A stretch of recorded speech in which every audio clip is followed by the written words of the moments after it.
Good evening friends. सबसे पहले मैं मेरी YouTube YouTube channel English with Yogi sir पर आपका स्वागत करता हूँ। देखिए, मैं आपके लिए सीरीज लेके चल रहा हूँ, English speaking course with one stroke. और ये अपनी 60 डे की क्लास रहने वाली है। आपको 60 डे तक आपको इंग्लिश स्पीकिंग कोर्स है मिलने वाला है। इससे पहले देखिए, अपने 19 में जो वीडियो है, डे वाला वीडियो है, वो अपलोड कर रखा है और आप इंग्लिश विद योगी सर पर प्लेलिस्ट बनी हुई है, आप जाकर वहाँ देख सकते हैं। आज अपन बात करते हैं डे 20, यानी अपने की 20वीं नंबर की क्लास है, इंग्लिश स्पीकिंग कोर्स वाली।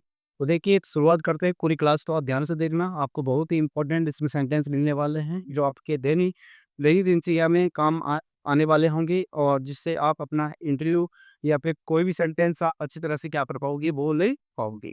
यानी इंग्लिश में अपनी स्ट्रॉन्ग कमांड बनाने के लिए, उसमें स्ट्रॉन्ग इंग्लिश को रखने के लिए आपको इन सेंटेंस को प्रैक्टिस करनी होगी, तभी आप इंग्लिश में क्या करवाओगे, फ्लुएंटली इंग्लिश को आप वो है स्पीक कर पाओगे या बोल पाओगे। तो देखिए, पूरी क्लास को आप ध्यान से देखना।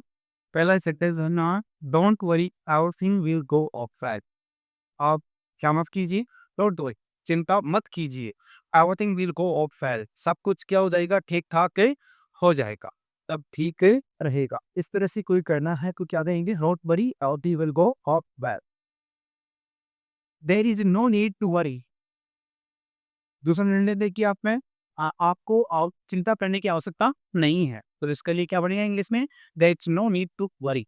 इस तरह की सेंटेंस आप पढ़ सकते हो।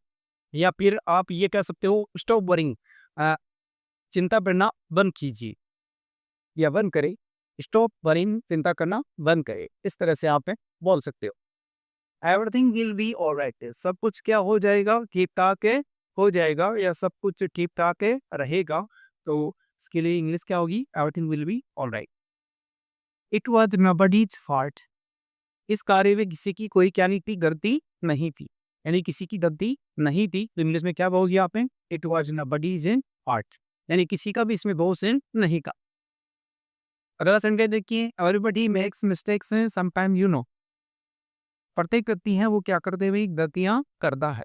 समटाइम यू नो, कभी कभी आपको लगता है या आप जानते हो, कभी कभी आप जानते हो कि प्रत्येक व्यक्ति ने वो क्या करता रही, गलतियां करता रहे। इस तरह का सेंटेंस बोलना हो तो इंग्लिश में क्या होगा, ये सेंटेंस रहने वाला है। अगला सेंटेंस देखिए, फॉरगेट इट है, आप जो कुछ बात हुई है उसको क्या कर दो, बुला दो। तो इसकी इंग्लिश क्या होगी, फॉरगेट इट है। Anyone can make a mistake है, प्रत्येक कोई व्यक्ति क्या कर सकता है, वही गलती कर सकता है। इस तरह का सेंटेंस आप कह सकते हो, anyone can make a mistake. इस तरह से आप बोल सकते हो। अगला सेंटेंस है कि why fear when I am here, जब मैं आपके साथ में हूँ तो आप में घबराते क्यों, आप भयभीत क्यों होते हो जब मैं आपके साथ में हूँ, जब मैं यहाँ हूँ तो आप क्यों घबराते हो। इस तरह का सेंटेंस बोलना हो तो इंग्लिश क्या होगी, ये आपके सामने। Tears don't solve any problem, ये देखो, आंसू, tears don't solve any problem, यानी किसी की समस्या का जो समाधान है वो क्या नहीं भी, टीयर्स नहीं है। यानी आंसू है वो क्या नहीं कर पाते हैं, किसी समस्या को समाधान नहीं कर पाते हैं। इसलिए आप क्या नहीं करना है, tears don't solve any problem.